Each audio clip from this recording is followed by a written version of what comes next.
Bethel gospel church, Nagole దగ్గర Sainagar, అల్కాపూర్కి opposite లో సాయినగర్. ఇక్కడ రేపు ఉదయకాలం నుండి 9:30 నుండి 1:30 వరకు క్రిస్మస్ ఆరాధన జరుగుతుంది. అయితే పాటల ద్వారా దేవుణ్ణి మహిమపరుస్తారు, వాక్య పరిచర్య ఉంటుంది. అయిపోయిన తర్వాత అందరికి వచ్చిన ప్రతి ఒక్కరికి భోజనాలు సిద్ధపరచబడతాయి. అలాగే ఇక్కడ ఉన్న ఈ రాష్ట్రంలో, అలాగే ఈ దేశంలో, భారతదేశంలో, అలాగే ఇండియాలో ఉన్న ప్రతి ఒక్కరికి క్రిస్మస్ శుభాకాంక్షలు. అదే రీతిగా న్యూ ఇయర్ విశేష కూడా చెప్తున్నాం. 96 లో ఓపెనింగ్ అయింది. అప్పటి నుండి క్రిస్మస్ ఆరాధన జరుగుతుంది. దేవుని కృపను బట్టి ఆయన అనేక మందిని దేవుని సన్నిధికి నడిపిస్తున్నారు. కొంతమంది అనారోగ్యంతో ఉన్న వారిని స్వస్థపరుస్తున్నారు. ఈ లోకంలో పాపుల్ని రక్షించడానికి యేసు ప్రభు ఈ లోకానికి వచ్చారు.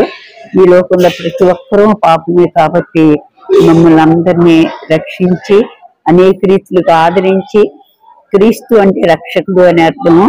అన్నింటికన్నా ఆయన ఈ లోకాన్ని ఎంతగానో ప్రేమించారు. లోకాన్ని అంటే లోకంలో ఉన్న వాటిని కాదు, కానీ లోకంలో ఆయన సృష్టించిన మానవాళ్ళని ప్రేమించి ఆయన ఈ భూలోకంలో రిక్తునిగా ఆయన రిక్తునిగా చేసుకొని మానవావతారిగా ఈ భూలోకానికి వచ్చి ప్రతి ఒక్కరిని అనేక సమస్యల్లో ప్రతి ఒక్కరిని విడిపిస్తారు. అనేక రీతులుగా ఒక పరమ డాక్టర్గా, అదే రీతిగా కుటుంబాల్లో ఆదరణకర్తగా, అసమాధానంలో ఉన్న వారిని సమాధానపరిచే ఆయనగా సమస్తముగా ఉండి అనేక మందిని ఆదరిస్తూ ఆయన సన్నిధికి నడిపించుకుంటూ ఈ కార్యాలను జరిగించుకుంటూ ఉన్నారు.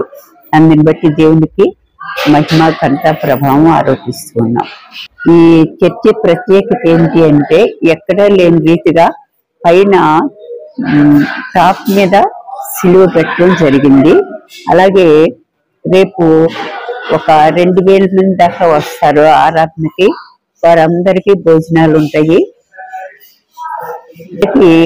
ఈ స్టేట్ లో ఉన్న వారికి, అలాగే భారతదేశంలో ఉన్న వారికి, ఈ అన్ని దేశాల్లో ఉన్న వారికి కూడా క్రిస్మస్ శుభాకాంక్షలు తెలియజేస్తూ ఉన్నాము.